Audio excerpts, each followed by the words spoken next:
El concepto de la angustia. Søren Kierkegaard. Capítulo 2. La angustia como consecuencia del pecado original. Con la pecaminosidad fue puesta la sexualidad. En el mismo momento empieza la historia de la especie.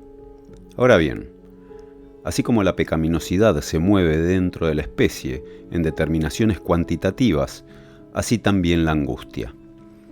El efecto del pecado original o la existencia del mismo en el individuo es una angustia que solo se diferencia cuantitativamente de la de Adán. En el estado de la inocencia, y de él es menester hablar también en los hombres posteriores, ha de tener el pecado original la ambigüedad dialéctica de la cual surge el pecado en el salto cualitativo. En cambio, puede ser la angustia más refleja en un individuo posterior que en Adán, por hacerse sentir en él el incremento cuantitativo que añade la especie. Pero la angustia no es en este ni en ningún caso una imperfección del hombre, antes, por el contrario, es menester decir que, cuanto más original es un hombre, tanto más honda es la angustia en él, porque al entrar en la historia de la especie, le es necesario apropiarse el supuesto de la pecaminosidad, sobre el cual se construye su vida individual. La pecaminosidad ha obtenido así, en cierto sentido, un mayor poder. El pecado original se halla en trance de crecimiento. El hecho de que haya hombres que no advierten en sí absolutamente ninguna angustia ha de ser entendido partiendo de la idea de que tampoco Adán habría sentido ninguna si hubiese sido meramente un animal. El individuo posterior es, como Adán, una síntesis que debe ser sustentada por el espíritu.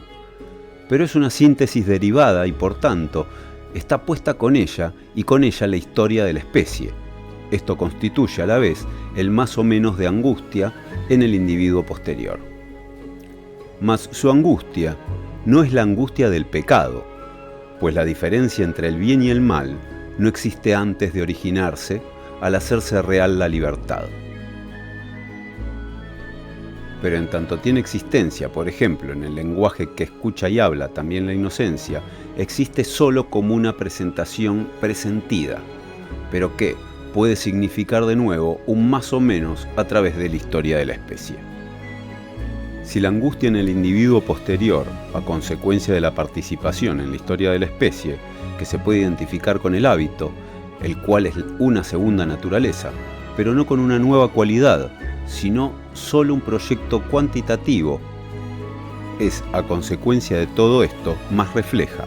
La verdadera causa reside en que en este caso entra la angustia en el mundo con otra significación. El pecado apareció en medio de la angustia, pero trajo a su vez una nueva angustia. La realidad del pecado es, en efecto, una realidad que no tiene existencia.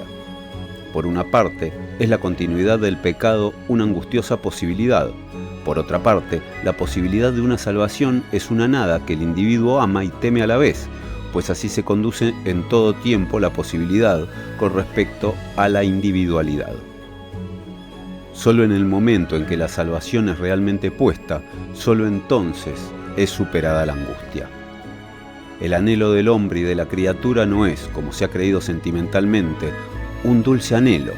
Para que pudiese el anhelo ser solo esto, fuera menester que el pecado estuviese ya desarmado. Quien quiera sumergirse francamente en el estado del pecado, en la esperanza de una salvación, tal como puede exteriorizarse realmente, me dará ciertamente la razón y sentirá irritación ante esa estética indolencia. Mientras solo se habla de esperanza, tiene el pecado el poder en el hombre y ve en la esperanza, naturalmente, un enemigo. Sobre esto más adelante. Si es realmente puesta la salvación, retrocede la angustia, como la posibilidad. No desaparece por entero, pero se desempeña otro papel, caso de ser utilizada rectamente. Véase el capítulo 5. La angustia que trae consigo el pecado tiene, ante todo, realidad cuando el individuo mismo pone el pecado, pero también es sentido oscuramente como uno más o menos en la evolución cuantitativa de la especie. Por eso se tropieza también en este caso con el fenómeno del hombre, que parece tornarse culpable meramente por angustia de sí mismo. Nada semejante podría decirse de Adán. Sigue siendo cierto que, a pesar de ello, todo individuo solo se torna culpable por sí mismo. Pero lo cuantitativo en la relación con la especie ha alcanzado ahora su máximo e introducirá la oscuridad y el desconcierto en toda consideración que no tenga en cuenta la indicada diferencia entre lo cuantitativo y el salto cualitativo. Este fenómeno será objeto de la investigación más adelante. Habitualmente es ignorado. Esto es también lo más cómodo.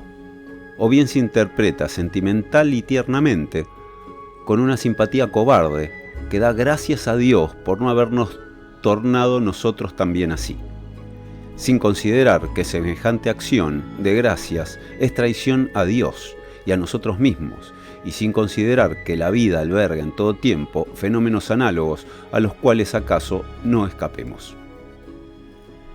Debemos tener simpatía, pero la simpatía solo es verdadera cuando nos hemos confesado íntimamente que lo que ha alcanzado a uno puede alcanzarnos a todos. Solo entonces obtenemos un provecho para nosotros mismos y para los demás. El médico de un manicomio, que sea bastante imbécil como para creer que será cuerdo por toda la eternidad y que su porción de entendimiento está asegurada contra el riesgo de una lesión en un momento de la vida, es, en cierto sentido, más cuerdo que los locos, pero es a la vez más imbécil que ellos y no curará tampoco a muchos. La angustia significa, pues, dos cosas. La angustia en medio de la cual pone el individuo el pecado, por medio del salto cualitativo, y la angustia que ha sobrevenido y sobreviene con el pecado, y que por ende entra también determinada cuantitativamente en el mundo cuántas veces pone el pecado un individuo. No es mi propósito escribir una obra erudita o malgastar mi tiempo buscando citas que corroboren mis ideas. Los ejemplos que aducen las obras de psicología carecen frecuentemente de la verdadera fuerza demostrativa psicológica poética. Figuran en ellas como un hecho aislado, probado notarialiter, notarialmente. Pero precisamente por esto, no sabe bien si es para llorar o para reír el derivar una especie de regla de semejante intento de un solitario coleccionista de ideas. Quien se ha ocupado en gran estilo con la psicología o la observación psicológica ha adquirido una flexibilidad humana que le pone en situación de fabricarse directamente sus ejemplos, y estos tienen entonces una fuerza demostrativa muy distinta, aunque no posean la apariencia de la efectividad. Así como el observador psicológico ha de poseer una agilidad más que acrobática para poder sumergirse en los hombres e imitar sus actitudes, así como su silencio en los momentos de confianza e intimidad ha de tener algo de voluptuoso y seductor, de tal suerte que la reserva puede encontrar su complacencia en deslizarse por debajo de esta indiferencia y quietud artificialmente conseguidas, y en desahogarse en el soliloquio. De igual modo, ha de poseer también en su alma una originalidad poética, que le permite extraer enseguida el total y la regla de aquello que el individuo presenta exclusivamente de un modo fragmentario e irregular. Una vez que ha llegado a este grado de perfección, no necesita buscar sus ejemplos en un repertorio literario ni reavivar viejas reminiscencias. Arranca la vida misma, sus observaciones todavía frescas, brillantes y saltarinas en su rico jugo de colores. Tampoco necesita hacer que pase por su lado la existencia para fijar su atención en esto y aquello. No permanece sentado con toda tranquilidad en su cuarto, como un agente de policía que, sin embargo, sabe todo lo que pasa. Lo que necesita puede imaginárselo enseguida. Lo que necesita lo tiene enseguida a mano, gracias a su experiencia general. Lo mismo que en una casa confortable no es menester ir a la calle en busca de agua, sino que ésta llega por alta presión a todos los pisos.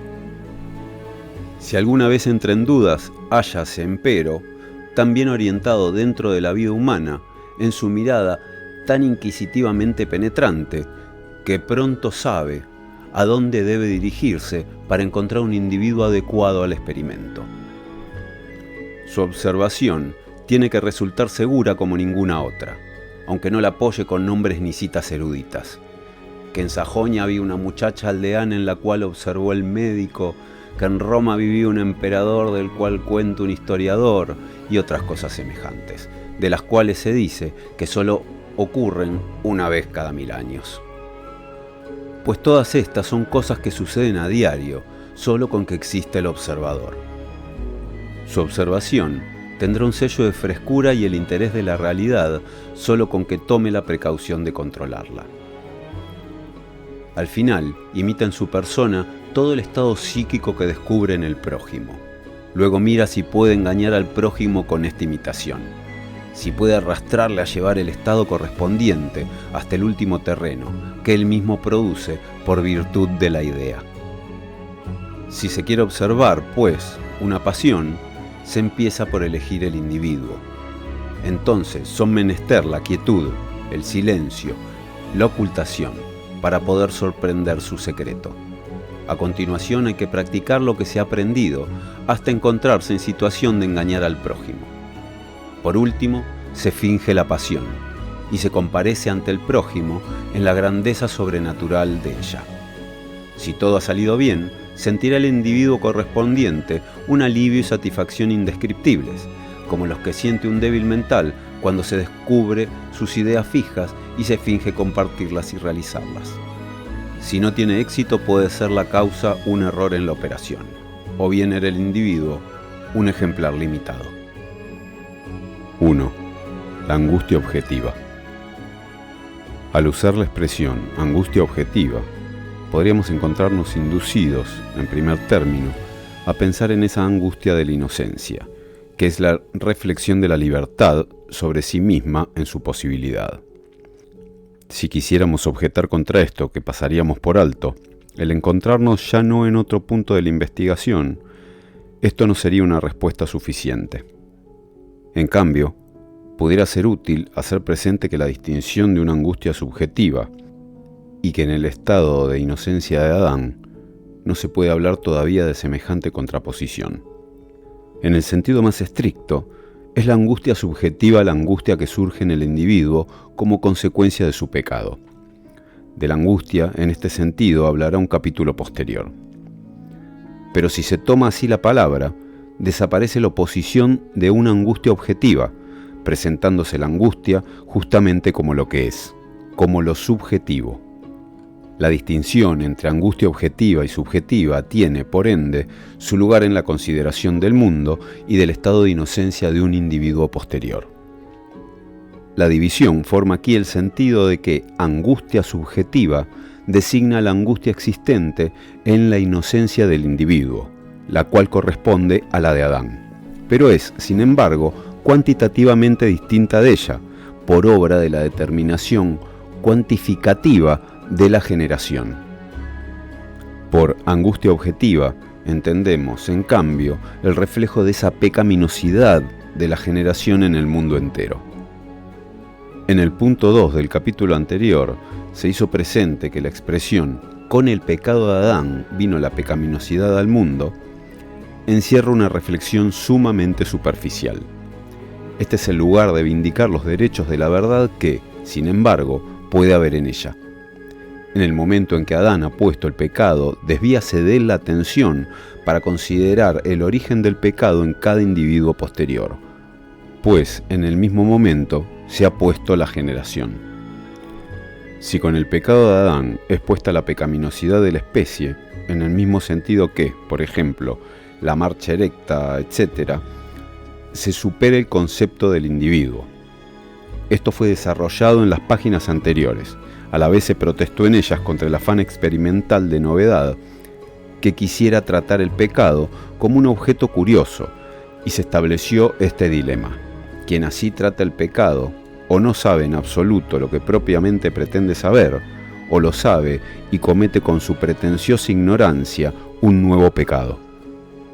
Pues bien, teniendo en cuenta todo esto, recibe aquella expresión su parte de verdad. Lo primero pone la cualidad. Adán pone el pecado en sí mismo, pero también para la especie.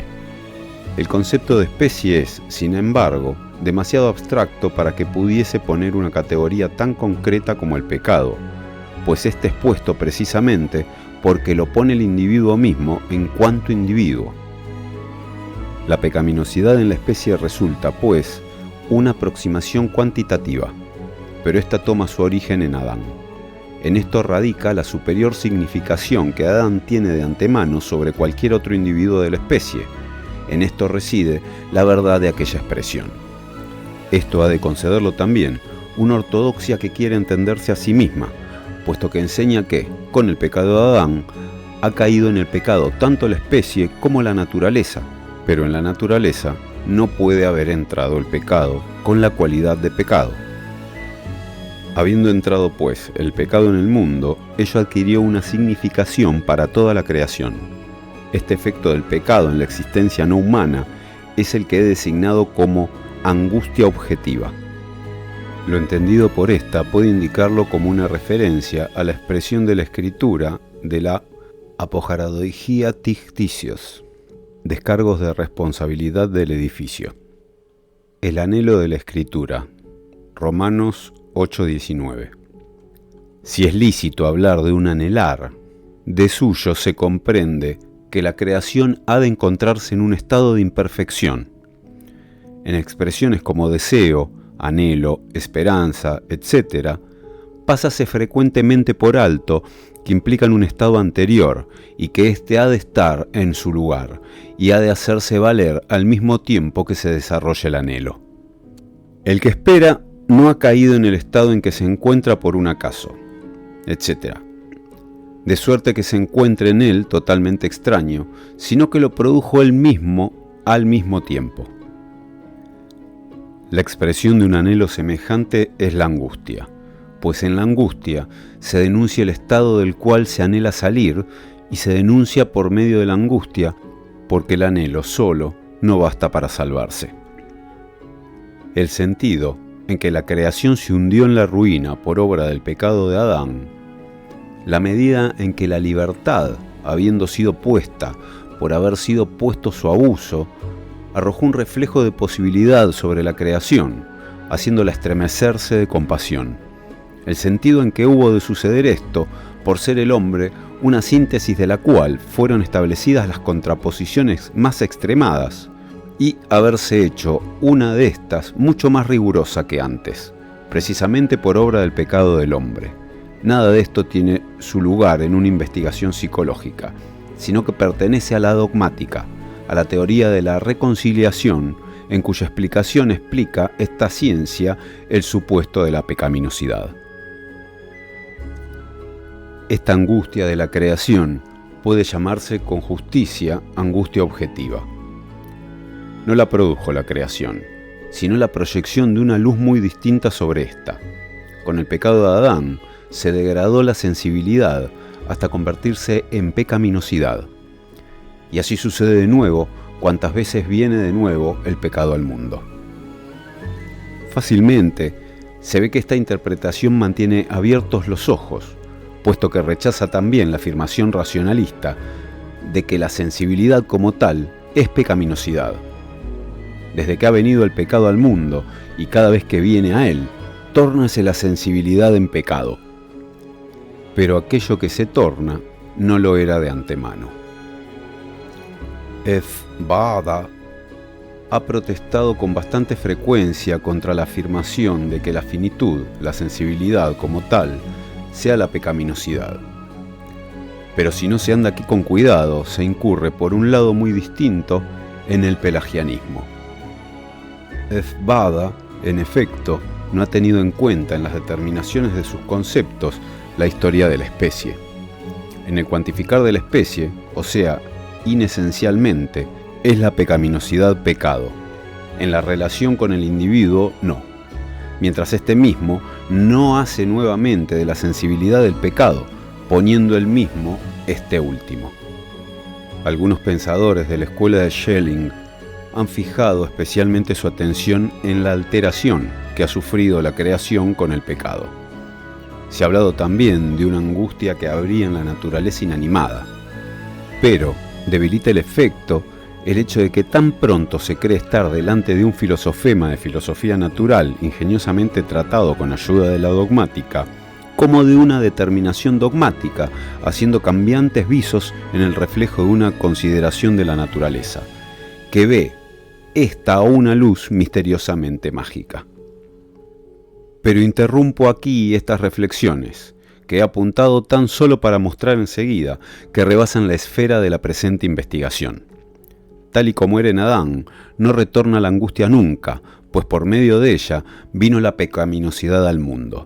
Sobre esta base encontró, pues, aquella angustia dos analogías: la angustia objetiva en la naturaleza y la angustia subjetiva en el individuo. Esta última contiene un más, la primera un menos, frente a aquella angustia de Adán. 2. La angustia subjetiva. Cuanto más reflexivamente es posible poner la angustia, tanto más fácilmente parece poder convertirse en culpa. Pero aquí se trata de no dejarse engañar por determinaciones de aproximación. Se trata de que ningún comparativo produce el salto, de que ningún más fácilmente facilita en verdad la explicación. Si no se tiene esto presente, se corre el peligro de tropezar de súbito con un fenómeno en el cual todo se desliza tan fácilmente que el tránsito se convierte en un simple tránsito, o el peligro de no poder dar nunca fin al curso del pensamiento propio, pues la observación puramente empírica no puede acabar nunca. Aunque la angustia se tome, pues, más y más refleja, la culpa que brota de la angustia con el salto cualitativo conserva el mismo grado de imputabilidad que la de Adán, y la angustia la misma ambigüedad. Si se pretendiese negar que todo individuo posterior se halla o ha de haberse hallado en un estado de inocencia análogo al de Adán, esto sublevaría a cualquiera, tanto como superaría necesariamente todo pensamiento, pues entonces habría un individuo que no sería un individuo, sino que se conduciría solo como ejemplar respecto de su especie. Y sin embargo, debería ser juzgado a su vez como individuo, es decir, debería ser declarado culpable. Puede compararse la angustia con el vértigo. Aquellos cuyos ojos son inducidos a mirar con una profundidad que abre sus fauces, siente vértigo. Pero, ¿en dónde reside la causa de este? Tanto en sus ojos como en el abismo, pues bastaríale no fijar la vista en el abismo. Así, es la angustia el vértigo de la libertad. Surge cuando, al querer el espíritu poner la síntesis, la libertad fija la vista en el abismo de su propia posibilidad y echa mano a la finitud para sostenerse. En este vértigo cae la libertad al suelo. La psicología no puede ir más lejos, ni quiere tampoco.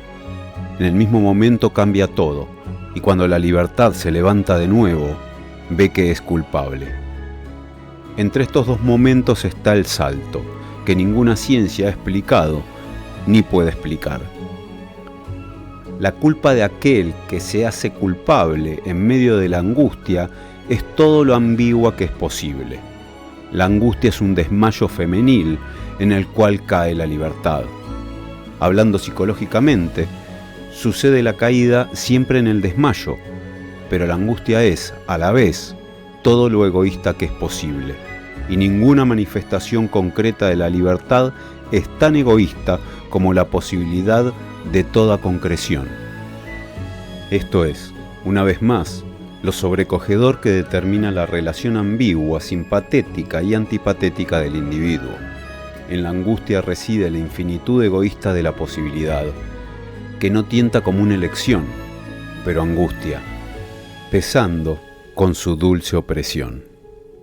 En el individuo posterior es la angustia más reflexiva. Esto puede expresarse diciendo que la nada, que es el objeto de la angustia, se torna más y más un algo. No decimos que se torna realmente algo o que signifique realmente algo.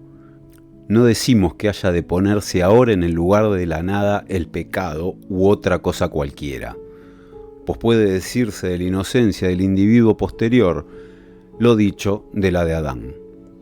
Todo esto existe solo para la libertad, y existe solo porque el individuo mismo pone el pecado por medio del salto cualitativo. La nada de la angustia es, pues, en este caso, un complejo de presentimientos que se reflejan en sí mismos, acercándose más y más al individuo, aunque considerados esencialmente no significan nada en la angustia. Pero bien entendido, no una nada con la que el individuo no tendría nada que ver, sino una nada que se halla en viva relación de reciprocidad con la ignorancia de la inocencia. Este carácter reflejo es una predisposición que, considerada esencialmente, no significa nada antes de que se haga culpable el individuo. Pero al hacerse este culpable por medio del salto cualitativo, constituye aquel carácter supuesto, sobre el cual se remonta el individuo por encima de sí mismo, porque el pecado se supone a sí mismo. No, naturalmente, antes de ser puesto, esta es una predestinación, pero sí al serlo. Vamos ahora a reflexionar con algo más de detalle sobre el algo que puede significar la nada de la angustia para el individuo posterior. En la reflexión psicológica vale, en verdad, como algo. Pero la reflexión psicológica no olvida que se supera toda consideración si un individuo hubiese de tornarse culpable, sin más, por este algo. Este algo que stricte sic dicta, estrictamente llamado, significa, pues, el pecado original. Es A. El efecto de la relación de generación. Se comprende de suyo que no se hable aquí de cosas que puedan ocupar a los médicos, como monstruos, etc. Tampoco es lícito hablar de obtener un resultado por medio de cuadros estadísticos. Lo importante, aquí como en todas partes, es que la disposición de ánimo sea la justa. Cuando se enseña que el granizo y la sequía deben atribuirse al diablo, podrá ello ser muy bien intencionado, pero consideradas las cosas esencialmente, es lo cierto que con ello se debilita de un modo muy ingenioso el concepto del mal, y hasta se introduce en él casi un tono humorístico, como desde el punto de vista estético es humorístico hablar de un diablo tonto. Cuando en el concepto de la fe se hace valer lo histórico de este modo tan exclusivo, olvidándose su primitiva originalidad en el individuo, tornase el concepto una pequeñez finita en lugar de una libre infinitud. La consecuencia es que se acaba hablando de la fe como habla San Jerónimo en Holberg, que reprocha a Erasmo errores de fe por admitir que la Tierra es redonda y no plana, como había creído una generación tras otra. De este modo, también se puede errar en la fe llevando pantalón bombacho, mientras que todas las gentes antes de ahora van con calzón ajustado. Cuando se hacen cuadros estadísticos sobre los distintos aspectos de la pecaminosidad, representándolos sobre un mapa y haciendo posible por medio del color y del sombreado una rápida ojeada, inténtase considerar el pecado como una cosa notable de la naturaleza, que no se trata tanto de destacar cuanto de calcular, como la presión atmosférica y la cantidad de lluvia, y el promedio que resulta es, en este caso, un absurdo de un sentido muy distinto que en aquellas ciencias puramente empíricas. Fuera, en efecto, un abracadabra sumamente ridículo que alguien pretendiese decir en serio que tocan por término medio a cada hombre 3/3 de pulgada de pecaminosidad y, por ejemplo, solo 2/1 en Languedoc, pero en cambio 3/7 en Bretaña. Estos ejemplos no son más superfluos que los de la introducción, pues están tomados de la esfera dentro de la cual se moverá lo siguiente. Por obra del pecado se convirtió la sensibilidad en pecaminosidad. Esta afirmación significa dos cosas. Por obra del pecado se convierte la sensibilidad en pecaminosidad, y por obra de Adán entró el pecado en el mundo. Estas determinaciones deben apoyarse de continuo mutuamente, pues de otro modo resulta falsa la afirmación inicial. La conversión de la sensibilidad en la pecaminosidad, que tuvo lugar un día, es la historia de la generación. Actualmente, la conversión de la sensibilidad en la pecaminosidad es el salto cualitativo del individuo. Hemos hecho presente, capítulo 1.6, que el origen de Eva prefiguraba ya en imagen las consecuencias de la relación de generación. Eva revela que es derivada. Lo derivado no es nunca tan perfecto como lo primitivo, pero la diferencia es en este caso cuantitativa. En esencia, es el individuo posterior tan primitivo como el primero. La diferencia es, para todos los individuos posteriores, in pleno, precisamente la derivación, pero esta puede significar para el individuo, nuevamente, un más o un menos. Esta derivación de la mujer encierra a la vez la explicación del sentido en que la mujer es más débil que el varón, como se ha admitido en todos los tiempos, por el caballero romántico no menos que por un bajá. La diferencia es, empero, de tal índole que el varón y la mujer son esencialmente iguales a pesar de su diversidad. La expresión de la diferencia es que la angustia es en Eva más refleja que en Adán. Esto tiene su fundamento en que la mujer es más sensible que el varón. No se trata naturalmente de un estado empírico o de un promedio, sino de la diversidad de la síntesis. Cuando existe un más en una de las partes de la síntesis, la consecuencia será que, al ponerse el espíritu, resultará mayor la divergencia y tendrá más campo abierto la angustia de la posibilidad de la libertad. En la narración del Génesis, es Eva la que seduce a Adán. Pero de esto no se sigue en modo alguno que su culpa haya sido mayor que la de Adán, y menos aún que la angustia sea una imperfección, pues su grandeza más bien predice la grandeza de la perfección.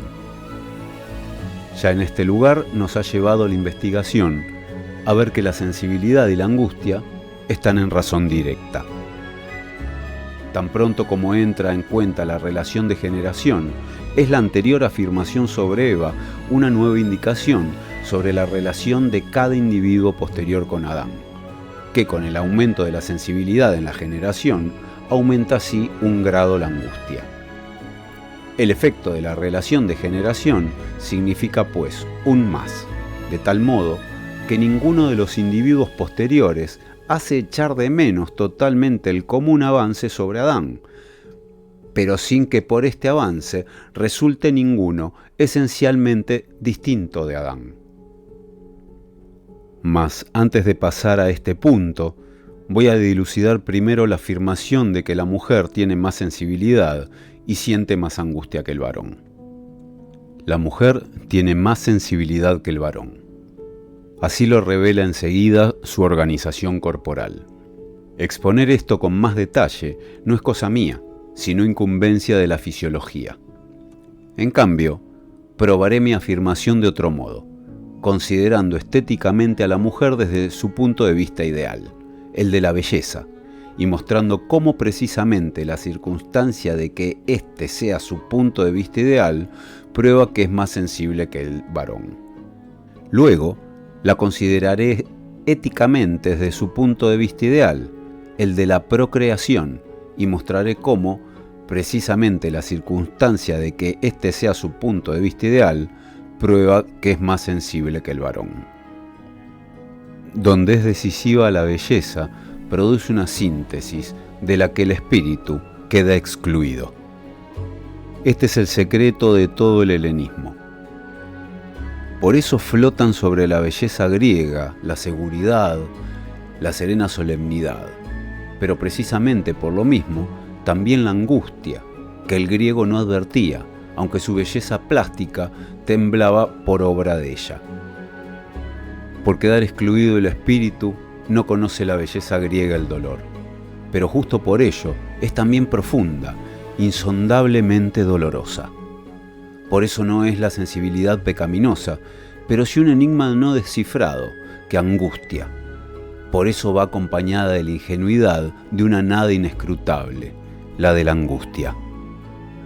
Cierto es que la belleza griega considera al varón y a la mujer esencialmente iguales, pero hace, no obstante, una distinción dentro de esta igualdad. Lo espiritual tiene su expresión en el rostro. En la belleza masculina son, empero, el rostro y su expresión más esenciales que en la belleza femenina, aunque la eterna juventud de lo plástico impide continuamente que resalte lo más profundo del espíritu. No es mi propósito exponer esto más extensamente, y voy a demostrar la diversidad con una sola indicación. Venus resulta esencialmente igual de hermosa, aunque sea representada durmiendo, y hasta quizás sea así como resulte más hermosa. Y sin embargo, es el sueño, justamente, una expresión de la esencia del espíritu. De aquí proviene que el hombre sea tanto menos hermoso en el sueño, cuanto más vieja y cuanto más espiritualizada sea su individualidad. El niño, por el contrario, es en el sueño donde resulta más hermoso. Venus emerge del mar y es representada en una actitud de reposo, o en una actitud que hace inesencial la expresión del rostro. Si, por el contrario, se trata de representar un Apolo, no es posible hacerle dormir, ni tampoco a Júpiter. Apolo resultaría feo, Júpiter ridículo. Pudiera hacerse una excepción con Baco, pero este es en el arte griego, precisamente la indiferencia entre la belleza masculina y la femenina, por lo que también sus formas son femeninas. En un Ganímedes, por el contrario, es ya más esencial la expresión del rostro. Cuando la belleza se tornó otra, repitióse en el romanticismo la diversidad, pero nuevamente dentro de la igualdad esencial, mientras que la historia del espíritu, y este es justamente el misterio del espíritu, que tiene en todo tiempo historia, puede expresarse en la faz del varón, de suerte que se olvida todo lo demás. Solo con que los rasgos de aquella historia sean claros y nobles, actuará la mujer de otro modo, como totalidad, aunque la faz haya adquirido una significancia mayor que en el clasicismo. La expresión de su rostro ha de ser, en efecto, una totalidad que no tenga historia. Por eso, no es el silencio meramente la suprema sabiduría de la mujer, sino también su máxima belleza. Éticamente considerada, culmina la mujer en la procreación. Por eso dice la Escritura que su deseo debe dirigirse hacia el varón. Cierto que también el deseo del varón se dirige hacia ella, pero la vida del varón no culmina en este deseo, a no tratarse de un caso de locura o de extravío. Ahora bien, este hecho de que la mujer culmine en la procreación prueba exactamente que es más sensible. La mujer siente más angustia que el varón. Esto no obedece a que tenga una menor energía física, etc., pues aquí no se trata para nada de esta angustia. Obedece más bien a la doble circunstancia de ser más sensible que el hombre y de estar determinada esencialmente de un modo espiritual, lo mismo que el hombre. Para mí es por ello muy indiferente lo que con tanta frecuencia se ha dicho sobre la debilidad del sexo débil, pues, a pesar de ella, fácilmente pudiera este sexo sentir menos angustia que el hombre. La angustia debe entenderse aquí continuamente en relación con la libertad. Por eso, cuando la narración del Génesis hace que el hombre sea seducido por la mujer contra toda regla, resulta ello completamente justificado al reflexionar con más detenimiento, pues aquella seducción fue justamente una seducción femenina, ya que Adán fue seducido en rigor por la serpiente, sirviendo Eva simplemente de intermediaria. Cuando, por lo demás, se habla de seducción, resérvese comúnmente la superioridad para el varón. Pues bien, voy a mostrar en una sola observación experimental lo que puede considerarse como una experiencia universalmente conocida. Si me imagino una jovencita inocente y a un hombre lanzar sobre ella una mirada concupiscente, ella siente angustia. Puede, además, indignarse, etc., pero primero siente angustia. Si me imagino Por el contrario, que una mujer lance una mirada concupiscente sobre un jovencito inocente, el sentimiento que éste experimente no será el de la angustia, sino a lo sumo una vergüenza mezclada con horror, precisamente porque él está más determinado como espíritu. Por medio del pecado de Adán, vino la pecaminosidad al mundo, y la sensualidad, y esta tomó entonces para él la significación de la pecaminosidad. Fue puesto lo sexual. Mucho se ha charlado ya en el mundo, de la palabra y por escrito, sobre la ingenuidad. Sin embargo, solo es ingenua en la inocencia, la cual es también ignorante. Tan pronto como se adquiere conciencia de lo sexual, es irreflexión, afectación y a veces algo peor aún, a saber, un manto para cubrir el placer, hablar de ingenuidad. Pero de que el hombre ya no sea ingenuo no se sigue en modo alguno que peque. Esto es solo insípida charlatanería que seduce a los hombres, desviando la atención de lo verdadero, de lo moral. La cuestión entera de que la significación de lo sexual y su significación en las distintas esferas ha sido resuelta hasta ahora es innegable, de un modo muy insuficiente y, en especial, muy raras veces en la justa disposición de ánimo. Hacer un chiste sobre el asunto es un mísero arte. Amonestar no es difícil. Predicar, pasando por alto la dificultad, tampoco lo es. Pero hablar justa y humanamente de este asunto es un verdadero arte. Si se hace al teatro y al púlpito dividirse en la respuesta, de tal forma que una parte sienta enojo en decir lo que la otra dice, y por ende resulte la explicación de la una, toto cielo, todo el cielo, distinta de la otra. Esto se llama renunciar a todo e imponer al hombre una pesada carga, en la que no se pone ni un solo dedo propio, la carga de encontrar sentido a ambas explicaciones, mientras que los respectivos adoctrinadores solo exponen una. Esta dificultad habría sido advertida hace mucho. Si en estos tiempos no conociesen los hombres con tanta perfección el arte de pasar en medio de la frivolidad la vida tan hermosa dispuesta, y, en medio de esta frivolidad, de cooperar ruidosamente, cuando surge un charlatán que habla de esta, o aquella idea grandiosa, inmensa, uniéndose para realizarla, con una inconmovible confianza en el poder de la unión, aunque esta confianza sea tan notable como la de aquel cervecero que expendía su cerveza a un pfennig menos del precio de adquisición, contando sin embargo con una ganancia que le traería la cantidad. No debería admirarme que yo sea así, puesto que en estos tiempos nadie se preocupa de semejantes problemas. Pero sé que si Sócrates viviese ahora, meditaría sobre ellos, y aunque lo haría mejor, o, si así puedo decirlo, de un modo más divino que aquel en que yo pueda hacerlo, me diría, de ello estoy convencido, bien haces, amigo, en meditar sobre estas cosas, que son ciertamente dignas de consideración, porque noches enteras pueden pasarse conversando y no acabarse, empero, de penetrar el portento de la naturaleza humana. Esta convicción es para mí de un valor infinitamente más alto que el bravo de todos los hombres actuales, pues esta convicción hace fuerte mi alma, mientras que el aplauso la sumiría en la duda. Lo sexual no es como tal lo pecaminoso. La verdadera ignorancia de ello está reservada exclusivamente al animal, que por ello se encuentra encadenado a la ceguera del instinto y avanza a ojos cerrados. Una ignorancia que es a la vez un no saber lo que no es la del niño. La inocencia es un saber que significa ignorancia. Su diferencia respecto de la ignorancia moral es fácil de reconocer, porque esta última está determinada en la dirección de un saber. Con la ignorancia comienza un saber, cuya primera determinación es la ignorancia. Este es el concepto del pudor.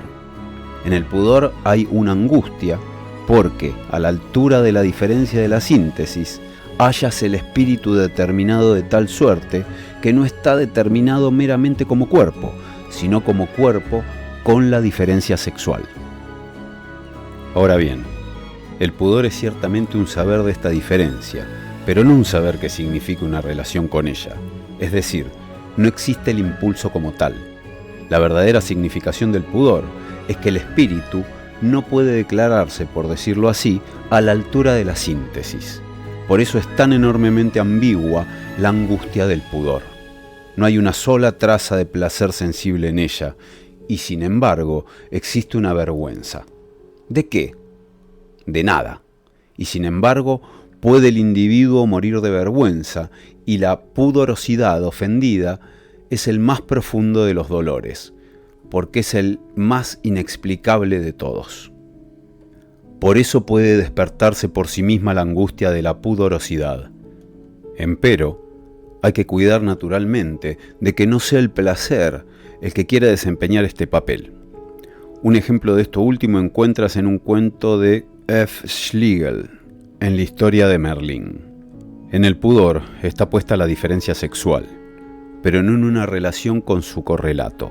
Esto sucede en el impulso, pero como el impulso no es instinto, o meramente instinto, tiene eo ipso un theos, un fin, a saber, la propagación, mientras que lo estático es el amor, lo puramente erótico. El espíritu no está puesto continuo y simultáneamente aún. Tan pronto como es puesto, no meramente en cuanto constituye la síntesis, sino como espíritu, ha pasado lo erótico. La más alta expresión pagana para esto es que lo erótico es lo cómico. Esto no debe tomarse naturalmente en el sentido en que un libertino puede creer que lo erótico es lo cómico y materia para su lascivo ingenio. Significa más bien la fuerza y la preponderancia de la inteligencia que neutraliza ambas cosas, lo erótico y la relación moral con ello, en la indiferencia del espíritu. Esto tiene un fundamento muy profundo. La angustia del pudor consistía en que el espíritu se sentía extraño. Ahora ha triunfado completamente el espíritu y ve lo sexual como lo extraño y como lo cómico. El pudor no podía tener naturalmente esta libertad del espíritu. Lo sexual es la expresión de la profunda contradicción implícita en que el espíritu inmortal esté determinada como genus, género. Esta contradicción exteriorízase como el hondo pudor que aparta la vista y no quiere entender. En lo erótico se entiende esta contradicción en la belleza, pues la belleza es precisamente la unidad de lo psíquico y lo corporal. Pero esta contradicción que lo erótico esclarece en la belleza es para el espíritu a la vez la belleza y lo cómico. La expresión del espíritu para lo cómico es, por ende, que el espíritu es a la vez lo bello y lo cómico. Ya no hay ningún reflejo sensible sobre lo erótico. Esto es voluptuosidad, y en tal caso hállase el individuo muy por debajo de la belleza de lo erótico. Hay más bien madurez del espíritu. Solo pocos hombres entienden naturalmente esto en su pureza. Sócrates lo ha entendido. Cuando, por tanto, hace Jenofonte decir a Sócrates que se debe amar a las mujeres feas, esta frase, como toda la vida de Sócrates, conviértese, con ayuda de Jenofonte, en un filisteísmo cerril y repugnante, que se parece a todo, menos a Sócrates. El sentido es que Sócrates ha puesto lo erótico en indiferencia y expresa exactamente la contradicción que hay en el fondo de lo cómico, por medio de la correspondiente contradicción irónica, que se debe amar a las feas. Una concepción como esta encuéntrase, no obstante, raras veces en la sublime pureza. Es menester para ello una singular coincidencia de feliz evolución histórica y dotes originales. Si solo hay una lejana protesta en contra, es la concepción repelente y mera afectación. En el cristianismo ha puesto en suspenso lo religioso a lo erótico, no meramente por medio de un malentendido ético al considerarlo como lo pecaminoso, sino considerándolo como lo indiferente, por no haber en el espíritu diferencia alguna entre el varón y la mujer. En esta esfera no se halla lo erótico neutralizado irónicamente, sino puesto en suspenso, porque la tendencia del cristianismo es propagar el espíritu.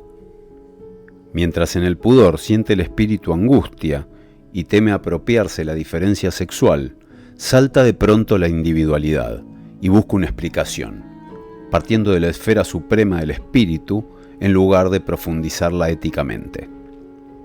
Este es uno de los aspectos de la concepción monacal de la vida, haya estado ésta determinada más exactamente como rigorismo ético o como meditativa contemplación. Y así, como en el pudor está puesta la angustia, hállase también en su lugar en todo goce erótico, pero no porque éste sea pecaminoso, en modo alguno. Y por esto, es por lo que tampoco sirve de nada que el cura bendiga a la pareja 10 veces. Aun cuando lo erótico se exprese todo lo bella y pura y moralmente que sea posible, no siendo estorbado en su alegría por ninguna reflexión voluptuosa, existe, sin embargo, la angustia, pero sin estorbar, antes bien, como un momento indispensable. Es muy fácil hacer observaciones a este respecto. Ante todo hay que tener en cuenta aquí la precaución que emplean los médicos de no tomar nunca el pulso sin haberse asegurado de que no es el propio pulso el que se toma, en lugar del pulso del paciente. Es decir, hay que guardarse de que el movimiento que se descubre no sea el que aporte el observador a la observación. Es, sin embargo, cosa fija que en todos los poetas hacen entrar la angustia como elemento en la descripción del amor, por puro e inocente que éste sea. Desarrollar el tema es cosa de un estético. Pero, ¿por qué es esta angustia? ¿Por qué en la culminación de lo erótico no puede estar presente el espíritu? Hablo en sentido helénico. El espíritu está, ciertamente está allí, pues es él el que constituye la síntesis, pero no puede expresarse en lo erótico, se siente extraño. Dice, pongamos por caso a lo erótico: querido, yo no puedo ser aquí el tercer hombre, por lo cual voy a retirarme mientras eso dure. Pero esto es precisamente la angustia, y esto es precisamente a la vez el pudor, pues es una gran estupidez suponer que deshaga la cosa la bendición de la iglesia o la fidelidad del marido a la mujer. Hay más de un matrimonio profanado sin que haya sido por obra de un extraño. Pero cuando lo erótico es puro e inocente y hermoso, es esta angustia amistosa, suave, y por eso hablan, con razón, los poetas de una dulce opresión. Compréndese por lo demás, de suyo, que la angustia sea en la mujer mayor que en el varón. Volvamos ahora a nuestro asunto anterior, al efecto de la relación de generación en el individuo, que es aquel que tiene más sobre Adán todo individuo posterior. En el momento de la concepción es cuando el espíritu se halla más lejos y, por ende, es mayor la angustia. En medio de esta angustia nace el nuevo individuo. En el momento del nacimiento culmina la angustia por segunda vez en la mujer, y en este momento viene el nuevo individuo al mundo. La angustia de la parturienta es sobradamente conocida. La fisiología da su explicación, también la psicología ha de dar la suya. Como parturienta, está de nuevo la mujer a la altura de uno de los extremos de la síntesis. Por eso tiembla el espíritu, porque no tiene en este momento ninguna función, estando, por decirlo así, en suspenso. La angustia es, sin embargo, una expresión de la perfección de la naturaleza humana. Por eso se encuentra tan solo en las razas humanas inferiores, una analogía con el fácil nacimiento del animal. Pero cuanta más angustia, tanta más sensibilidad. El individuo procreado es más sensible que el primitivo, y este más es el más universal de la generación para todo individuo posterior, en relación a Adán. No obstante, puede naturalmente más de angustia y sensibilidad que tiene en relación a Adán todo individuo posterior, significar a su vez un más o menos en los diversos individuos. Hay aquí diferencias, las cuales son en verdad tan espantosas que nadie se atreve, ciertamente, a meditar sobre ellas en un sentido profundo, es decir, con auténtica simpatía humana, sin haberse cerciorado con una imperturbabilidad que nada puede hacer temblar, de que nunca se tropezó o se tropezará en el mundo con semejante más, que convertirá lo cuantitativo en lo cualitativo por medio de una simple transición. Lo que la Escritura enseña cuando dice que Dios castiga la culpa de los padres en los hijos hasta la tercera y cuarta generación es atestiguado por la vida en voz bien alta. De nada sirve querer aminorar lo espantoso de esta declaración, considerándola como una doctrina judía. El cristianismo no ha pretendido todavía nunca conceder a cada individuo el privilegio de poder empezar desde un principio, en sentido externo. Todo individuo toma su origen en un nexo histórico, y las sucesiones naturales hállanse tan vigentes ahora como siempre. La única diferencia está en que el cristianismo enseña a elevarse por encima de aquel más, y juzga que aquel que no lo hace es porque no quiere hacerlo. Precisamente porque la sensibilidad está determinada aquí como un más, resulta mayor la angustia del espíritu cuando éste debe experimentarla. El máximum es esta cosa espantosa de que la angustia del pecado produce el pecado. Si se consideran como innatos al individuo los malos apetitos, la concupiscencia, etc., no se obtiene la ambigüedad en que el individuo viene a ser ambas cosas, culpable e inocente. En el desmayo de la angustia cae el individuo al suelo. Pero precisamente por esto es ambas cosas, culpable e inocente. No quiero aducir ejemplos detallados de este más y menos infinitamente fluctuante. Para que estos ejemplos tuvieran alguna significación, exigirían una prolija y cuidadosa exposición psicológico-estética. B. El efecto de la relación histórica. Si tuviera que expresar con una sola frase el más que tiene relación a Adán, todo individuo posterior, diría: consiste en que la sensibilidad puede significar pecaminosidad, es decir, es el oscuro saber de aquella en colaboración con un oscuro saber de lo que ha de significar aproximadamente el pecado y con una malentendida apropiación histórica de lo histórico. De te fabula narratur, la fábula habla de ti, en que se olvida la pointe, la originalidad individual, y el individuo se confunde sin más con la especie y su historia. No decimos que la sensibilidad sea pecaminosidad, sino que hace de ella tal el pecado. Si nos imaginamos, pues, el individuo posterior, tiene éste en todo caso un ambiente histórico en el cual resulta patente que la sensibilidad puede significar pecaminosidad. Para el individuo mismo no lo significa, pero este saber da a la angustia un más. Ahora está puesto el espíritu en una relación de contraposición, no solo con la sensibilidad, sino con la pecaminosidad. Es comprensible que el individuo inocente no entienda todavía este saber, pues solo se le entiende cuando se le entiende cualitativamente, pero este saber es, en cambio, una nueva posibilidad, de tal forma que la libertad, que en su posibilidad se ve como una relación con lo sensible, siente más angustia aún. Es comprensible que este más general puede significar un más o menos para el individuo. Así, para llamar la atención enseguida sobre una diferencia grandiosa, desde que ha venido al mundo el cristianismo y está puesta la salvación, se ve a la sensibilidad en una contraposición con el espíritu, que no conocía el paganismo, y que es sumamente apropiada para robustecer la afirmación de que la sensibilidad es la pecaminosidad.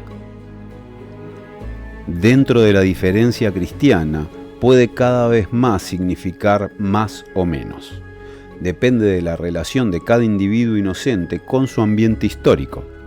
En este respecto, pueden provocar el mismo fenómeno las causas más diversas. La posibilidad de la libertad denuncias en la angustia. Ahora bien, un aviso puede hacer hundirse al individuo en la angustia. Téngase presente que hablo siempre solo psicológicamente y nunca suprimo el salto cualitativo. y esto a pesar de estar calculado el aviso para producir el efecto contrario. La vista del pecado puede salvar a un individuo y perder a otro. Una broma puede causar una impresión seria y viceversa. El hablar y el callar pueden producir el efecto contrario del intentado. En este respecto no hay límites. Y en ello es visible otra vez la justeza de la afirmación de que se trata de un más o menos cuantitativo, pues lo cuantitativo es precisamente el límite infinito. No es mi intención exponer más detalles de lo dicho, por medio de observaciones experimentales, pues esto nos detendría demasiado. La vida es, sin embargo, bastante rica, solo con que se sepa ver. Tampoco se necesita ir hasta París o Londres, pues esto no sirve de nada cuando no se sabe ver. La angustia tiene, por lo demás, en este caso la misma ambigüedad de siempre. En este punto puede salir a la luz un máximo que responde al mencionado antes, que el individuo produce el pecado en la angustia del pecado. A saber, que el individuo se hace en la angustia culpable, no de hacerse culpable, pero sí de ser tenido por culpable. Fuera de esto, el sumo más, en esta dirección, es que un individuo hállase desde su primer despertar colocado o influido de tal modo que le resultan idénticas la sensibilidad y la pecaminosidad. Y este sumo más se revelará en la forma sumamente penosa de la colisión, cuando no encuentre ningún apoyo en todo el ambiente. Si se añade que el individuo se confunde a sí mismo con su saber histórico de la pecaminosidad y en el terror de la angustia se subsume sin más a sí mismo, en cuanto individuo, bajo la categoría correspondiente, olvidándose del momento de la libertad. Si tú obras así, entonces se habrá llegado al ápice de la evolución. Lo indicado, tan brevemente que solo una experiencia bastante rica puede comprender que se ha dicho mucho, y esto precisa y claramente, ha sido ya con frecuencia objeto de consideración. Estas consideraciones intitúlanse, por lo general, sobre el poder del ejemplo. Es innegable que ya se ha dicho sobre el asunto mucho bueno, aunque no precisamente en estos últimos tiempos superfilosóficos. No obstante, falta con frecuencia la determinación psicológica intermedia, como es que el ejemplo causa efecto. Fuera de esto, trátase a veces la cosa en estas esferas con un poco de excesiva negligencia, y no se nota que un solo pequeño error en el más insignificante detalle puede embrollar toda la enorme cuenta de la vida. La atención psicológica fíjase exclusivamente en el fenómeno aislado, y no tiene dispuestas al mismo tiempo sus categorías eternas, ni se cuida lo suficiente de salvar a la especie humana, salvando a toda costa a cada individuo dentro de la especie. El ejemplo influiría incluso sobre el niño. Hácese al niño ser justamente un pequeño ángel, pero el ambiente corrompido le precipita en la corrupción. Prosíguese y prosíguese relatando cuán perverso era el ambiente, y así es corrompido el niño. Pero si esto tiene lugar por medio de un simple proceso cuantitativo, se ha anulado todo concepto. A esto, empero, no se atiende. O bien se hace al niño estar de raíz tan degenerado que no saca provecho alguno del buen ejemplo. Pero véase bien que este niño no resulte tan degenerado que tenga el poder no de mofarse nuevamente de sus antepasados, sino también de todo humano discurso y pensamiento. Como la rana paradoxa se burla de la clasificación de las ranas por los naturalistas y la desafía. Hay muchos hombres que saben considerar lo parcial, pero no son capaces de tener en mente al mismo tiempo lo total. Mas toda consideración de esta índole, por meritoria que sea en otros aspectos, solo puede engendrar confusión. O bien, el niño no es, como los más de los niños son, ni bueno ni malo, pero se encontró en buena compañía y se hizo bueno, o en mala compañía y se hizo malo. Determinaciones intermedias. Fórjese una determinación intermedia que tenga esa ambigüedad que salva el pensamiento. Y sin esto, en efecto, la salvación del niño es una ilusión. la de que el niño, como quiera que sea, puede hacerse ambas cosas, culpable e inocente. Si no se tiene pronta y claramente a mano determinaciones intermedias, dense por perdidos los conceptos del pecado original, del pecado de la especie, del individuo y al niño con ellos. La sensibilidad no es, pues, la pecaminosidad, pero cuando fue puesto el pecado, cuando es puesto, hace de la sensibilidad pecaminosidad. Es comprensible que la pecaminosidad signifique al par otra cosa. Pero lo que el pecado puede significar, además, no nos interesa aquí, donde solo tratamos de sumirnos psicológicamente en el estado que precede al pecado, y dicho en términos psicológicos, predispone más o menos a él. Gozado el fruto de la ciencia, apareció la diferencia entre el bien y el mal, pero al par también la diversidad sexual como impulso. No hay ciencia que pueda explicar cómo ha sido así. La psicología trata de acercarse lo más posible al problema y pone en claro la última aproximación, que la libertad se pone a sí misma delante de sus propios ojos, en la angustia de la posibilidad, o en la nada de la posibilidad, o en la nada de la angustia. Cuando el objeto de la angustia es un algo, no tenemos ningún salto, sino una transición cuantitativa. El individuo posterior tiene un más respecto de Adán, y un más o un menos respecto de otros individuos.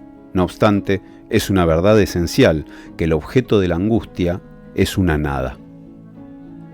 Si su objeto es un algo tal que significa esencialmente, es decir, en relación a la libertad, algo, no tenemos un salto, sino una transición cuantitativa que supera todo concepto. Incluso si digo que para un individuo está puesta antes del salto la sensibilidad como pecaminosidad, hay que sostener que no está puesta esencialmente así, pues este individuo no pone ni entiende todavía esencialmente la sensibilidad como pecaminosidad. Incluso si digo que en el individuo procreado está puesto un más de sensibilidad, es este, con respecto al salto, un más sin importancia. Ahora bien, si la ciencia tiene otra determinación psicológica intermedia, que tenga también la ventaja dogmática, ética y psicológica de la angustia, puede preferirse esta determinación. Es, por lo demás, fácil de comprender que lo aquí expuesto es perfectamente compatible con la habitual explicación que se da del pecado, diciendo que es egoísmo. Pero si se profundiza en esta determinación, no es posible empeñarse en explicar la anterior dificultad psicológica, como también se define el pecado de manera demasiado neumática y no se observa que el pecado, al ser puesto, pone tanto una consecuencia sensible como una consecuencia espiritual. Ahora bien, es inconcebible cómo, habiéndose declarado muy frecuentemente en la ciencia moderna que el pecado es egoísmo, no se ha vislumbrado que precisamente por ello es imposible que ninguna ciencia pueda dar una explicación del pecado, pues lo egoísta es precisamente lo individual, y lo que esto significa solo puede saberlo el individuo en cuanto individuo, ya que, considerado bajo categorías generales, puede significarlo todo, pero de tal suerte que este todo no significa absolutamente nada. La determinación del pecado como egoísmo puede ser, por lo mismo, muy exacta, especialmente si se sostiene a la vez que científicamente carece de todo contenido y no significa nada absolutamente. Por último, en la determinación egoísmo no existe ninguna referencia a la distinción entre el pecado y el pecado original, faltando también la referencia al sentido en que el uno explica al otro, el pecado al pecado original y el pecado original al pecado. Tan pronto como se intenta hablar científicamente del pecado, redúcese todo a tautologías o se apela al ingenio, con lo cual se embrolla todo. ¿Quién ha olvidado que la filosofía natural encontró este egoísmo en la creación entera, incluso en el movimiento de las estrellas, sujeto continuamente, sin embargo, a la obediencia de la ley del universo? Lo centrífugo sería en la naturaleza lo egoísta. Antes que tomar tan ampliamente un concepto, fuera mejor dejarlo y tumbarse para dormir en lo posible la borrachera y disipar sus vapores. En ese respecto, ha sido nuestro tiempo incansable en hacer que cada cosa lo signifique todo. Cuán ágil, infatigable no se ve a veces al uno o al otro ingenioso, mistagogo, prostituir toda una mitología, solo para que cada uno de los mitos se torne, gracias a su vista de águila, un capricho en el arpa de su boca. ¿No se ve a veces toda la terminología cristiana desfigurada, hasta ser imposible reconocerla, por obra de la pretenciosa manera de tratarla de algunos especulativos? Si no se pone primero en claro lo que significa pecado, de poco aprovecha decir del pecado que es lo egoísta. Ego significa precisamente la contradicción de que el universal sea puesto como individual. Solo cuando está dado el concepto de lo individual puede hablarse de los egoístas. Pero aunque hayan vivido millones enteros de semejantes egos, ninguna ciencia puede decir sino, muy en general, lo que es semejante ego. Y esto es lo maravilloso de la vida, que cualquier hombre que atienda a ella sabe lo que ninguna ciencia sabe, puesto que sabe cómo es él mismo. Y esto es lo más profundo del helénico. Gnosis apton, conócete a ti mismo, que en la época moderna se ha entendido bastante tiempo de la pura conciencia del yo, de la regocijada diversión del idealismo. Pero ya es tiempo de que se trate de esta frase helénicamente. Y además, tal como la habrían entendido los griegos si hubiesen conocido los supuestos cristianos. El verdadero ego solo es puesto por medio del salto cualitativo. En el estado anterior no puede hablarse de él. Cuando se quiere, por tanto, explicar el pecado como lo egoísta, no se hace más que hundirse y hundirse en la oscuridad, pues más bien es lo contrario, que lo egoísta nace por el pecado y en el pecado. Si se dice que el egoísmo fue el motivo del pecado de Adán, esta explicación es un juego en el que el explicador encuentra lo que él mismo ha metido antes dentro. Si se dice que el egoísmo de Adán fue causa del pecado, se salta el estado intermedio y la explicación se ha asegurado una dudosa facilidad. Añádase que con todo esto no se dice nada sobre la significación de lo sexual. Aquí estoy yo en mi antiguo punto. Lo sexual no es la pecaminosidad, pero sí, para adaptarme por un momento y hablar insensatamente, Adán no hubiese pecado, nunca hubiera lo sexual entrado como un impulso en la existencia. Es imposible pensar un espíritu perfecto determinado sexualmente. Esto se halla en armonía con la doctrina de la Iglesia sobre la forma en que resucitarán los muertos, con las representaciones que la Iglesia tiene de los ángeles y con las determinaciones dogmáticas sobre la persona de Cristo. Mientras que, para hacer una sola observación, Cristo es tentado con todas las tentaciones humanas, no se cita nunca una tentación en este respecto, lo que se explica justamente por haber él resistido todas las tentaciones. La sensibilidad no es la pecaminosidad. La sensibilidad en la inocencia no es la pecaminosidad, y sin embargo, existe la sensibilidad. Adán comía, bebía, etc. La diferencia sexual está puesta en la inocencia, pero no está puesta como tal. Solo en el momento en que es puesto el pecado, es puesta ella también como impulso. Aquí, como en todas partes, debo prohibirme toda consecuencia equívoca, como si, por ejemplo, el verdadero problema fuese hacer abstracción de lo sexual, es decir, negarlo en sentido externo. Una vez puesto lo sexual como punto culminante de la síntesis, no sirve de nada la abstracción. El problema es, naturalmente, introducirlo en la determinación del espíritu. En este radican todos los problemas morales de lo erótico.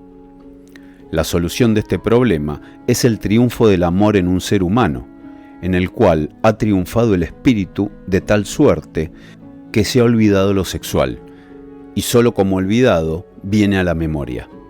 Cuando esto ha sucedido, se ha sublimado la sensibilidad en espíritu y disipado la angustia. Si se compara esta interpretación, que se puede llamar cristiana, o como se quiera, con la griega, se ha ganado con ella, creo yo, más de lo que se ha perdido. Se ha perdido ciertamente una parte de la melancólica serenidad erótica, pero también se ha ganado una determinación del espíritu que no conoce el mundo griego. Los únicos que en verdad pierden son los muchos que aún siguen viviendo, como si hiciese 6000 años que vino el pecado al mundo, como si este fuese una curiosidad que no les afectase, pues ni consiguen la serenidad griega, que precisamente no se puede conseguir sino solo perder, ni consiguen tampoco la eterna determinación del espíritu.